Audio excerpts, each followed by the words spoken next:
Target right there. I don't need you. No. So what? I'm not about to lie. No. Yeah, you saw how.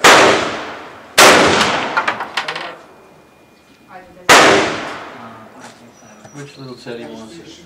Yeah.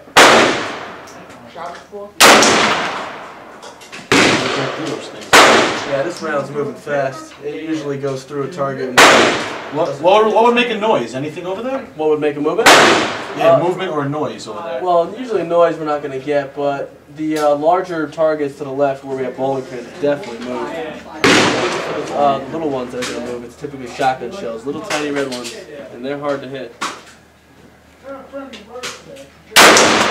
That's moving, that's a hit.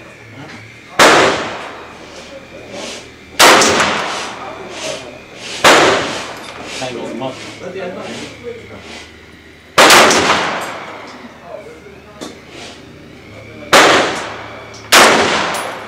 we're empty on that one. Well done.